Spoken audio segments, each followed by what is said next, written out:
ఎన్ని పైసలు వచ్చినాయి ఇప్పటికి? 5 లక్షలా? ఈడ ఇన్కమ్ ట్యాక్స్ లేదు, వ్యవసాయానికి ట్యాక్స్ ఫ్రీ, భయపడేది లేదు, ఇన్కమ్ ట్యాక్స్ ఏం లేదు. అయితే కూర్చో ఎల్లన్న, కూర్చో. అదే అయితే ఎల్లన్న చెప్పినట్టు మొక్కలు పెట్టుండ్రా అంటే భయపడదురు. అరే నా జిమ్మెదారు బై, నేను అట్లా అబద్ధం చెప్తానా? నేను ఏడికి పోతా? మీ ఎమ్మెల్యేని కదా, నేను తప్పు చెప్తానా? తప్పు చెప్తే రేపు మీ దగ్గర రాగలుగుతానా? నాకు ముఖం చెల్తుందా అని ఇట్లా బతిలాడి ఒక్కొక్క ఎకరం ఒక్కొక్క రైతుతో మాట్లాడి పంట పెట్టించినాం. ఇవాళ నిజంగా ఆ కళ సాకారమైంది. పంట చేతికి వచ్చింది, కళ్ళ ముందు ఫ్యాక్టరీ కనబడుతుంది, బ్యాంకులో డబ్బులు పడతా ఉంటే నిజంగా అందుకే ఇది ఒక భావోద్వేగము, ఇది ఒక ఆనంద బాష్పాలు రాల్చేటువంటి సమయం అని చెప్పి నేను ఇలా ఎంతో సంతోషంగా మాట్లాడుతా ఉన్నా. కళలు కనడం వేరు, కళలు నిజమైనటువంటి వేళ నిజమైనటువంటి ఆనందం. ఇది ఒక వ్యక్తికో ఒక ఊరికో జరిగే లాభం కాదు, ఇది యావత్ ఒక చుట్టుపక్కల 5 జిల్లాల రైతులకు ఈ ఫ్యాక్టరీ ఒక వరప్రదాయిని కాబోతా ఉంది. జనగామ జిల్లా గాని, ఇటు యాదాద్రి భువనగిరి జిల్లా గాని, అటు మహబూబాబాద్ జిల్లా గాని, ఇటు మెదకు, సంగారెడ్డి, అటు వనపర్తి, నారాయణపేట, అన్ని జిల్లాల మాల్ కూడా ఇడికే వస్తుంది. అంటే ఎంత లాభం అయితే ఆలోచించండి. నాకు ఈ మధ్య డాక్టర్ చంద్రారెడ్డి సార్, సిద్దిపేటలో డాక్టర్ చంద్రారెడ్డి అంటే తెలియని వాళ్ళు ఉండరు కదా, ఫేమస్ మీ అందరికీ. చంద్రారెడ్డి సార్ మొన్న కలిసిండి ఎన్నో ఫంక్షన్లో. అప్పుడు ఆయన ఎంబడబడి పెట్టు సార్ అంటే ఒక 8 ఎకరాలు పెట్టిండు. నేను బదిలాడితే మందపల్లి కాడ మెయిన్ రోడ్కే ఉంటుంది, రాజీవ్ రహదారి మీద. బదిలాడంగా 8 ఎకరాలు పెట్టిండు.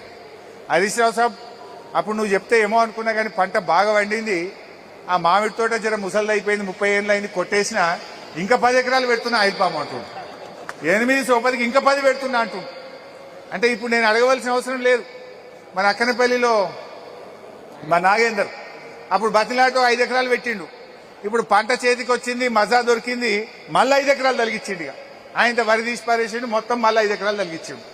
ఇట్లా ఇప్పుడు నేను చెప్పవలసిన అవసరం లేదు. ఇక రైతులే ఒకరిని చూసి ఒకరు, ఆ పెట్టిన రైతే ఇంకో 4 ఎకరాలు, ఇంకా 3 ఎకరాలు ఉన్న భూమి కూడా మొత్తం ఆయిల్ పామ్ పెడుతున్నారు. అంటే ఇది నిజంగా లాభసాటి పంట, ఈ పంట మేలు జరుగుతుంది అని చెప్పి ఇవాళ ఎంతో మంది రైతులు ముందుకు వస్తా ఉంటే నాకు చాలా సంతోషం కలుగుతా ఉంది.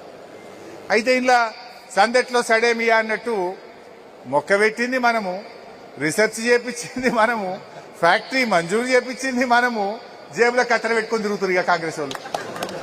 ఇక ఏడ ఉంటాడో రిబ్బన్ కత్తిరిస్తుడే, పెట్టుడు లేదు కట్టుడు లేదు కానీ రిబ్బన్ మాత్రం కత్తిరిస్తురుగా. ఇదోటి కొత్త కథ మోపోయింది. వీడికి వస్తారట్టు ఇంకా వచ్చి రిబ్బన్ కత్తిరిస్తాం ఇక అంత మేమే మోసినట్టే, ఇక బరువు మోసినట్టే. ఇది ఎవరు పెట్టించిండ్రు, ఎవరు దండాడిండ్రు, అసలు ఈ నీళ్ళు ఎట్లా వచ్చినాయి, ఆ చెక్ డ్యామ్లు ఎట్లా కట్టిండ్రు, ఆ చెరువులు ఎట్లా అయినాయి, కాళేశ్వరం నీళ్ళు ఇడికి ఎట్లా ముట్టినాయి, ఈ నర్సరీలు ములుక్ కాడ ఒక నర్సరీ పెట్టినాం, రంగనాయక సాగర్ కాడ ఒక నర్సరీ పెట్టినాం, ఈ హుస్నాబాద్ కాడ ఒక నర్సరీ పెట్టినాం. ఆయిల్ పామ్ మొక్కలు పెంచడానికి కూడా 3 నర్సరీలు పెట్టి తండ్లాడి మొక్కలు పెంచి రైతులకు ఇచ్చి దీన్ని అంత చేసి పెడితే ఇక మేము తిరితీకి వస్తామన్నట్టు వచ్చింది. ఇక ఈ రకంగా జరుగుతూ ఉంది.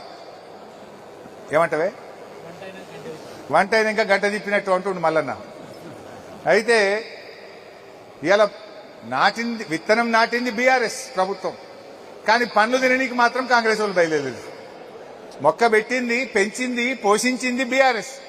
ఆ పండ్లు వస్తే మాత్రం ఇక మేము తెంపుకుంటామంటూ అమాయకులు. అంత ప్రజలకు తెలియదా దాని వెనుక చెమట చుక్కలు ఎవరికి పడ్డాయి, దాని వెనుక తన్లాట ఎవరి, ఈ నీళ్ళు ఆడికేలు వచ్చినాయి, ఈ మొక్కల ఆడికేలు వచ్చినాయి, ఈ ఫ్యాక్టరీ ఆడికేలు వచ్చింది తెలియదా?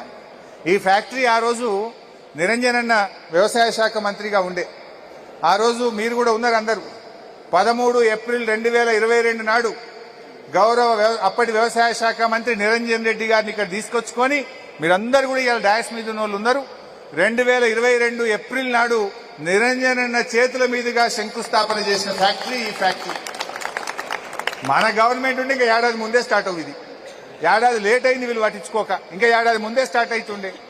ఎంత గొప్ప టెక్నాలజీ అంటే ఇందాక అన్న చెప్పినట్టు దేశపతి అన్న ప్రభాకర్ అన్న చెప్పిండు. ఏంది గోడ్రేజ్ కంపెనీ, నవభారత్ కంపెనీ, పతంజలి అంటే మీకు తెలుసు, పతంజలి కంపెనీ వచ్చి ఫ్యాక్టరీ చూసిపోతుంది. ఎందుకు చూసిపోతున్నారు? రామ్దేవ్ బాబా కంపెనీ వాళ్ళు కూడా వాళ్ళు వచ్చి అరే ఈ టెక్నాలజీ బాగుంది అని చెప్పి వీళ్ళకి ఇప్పుడు ఆర్డర్ ఇచ్చిపోయారు మా దగ్గర ఫ్యాక్టరీ పెట్టుమని. అంటే మనం ఆ రోజు మన ప్రభుత్వం ఉన్ననాడు ఇది మలేషియా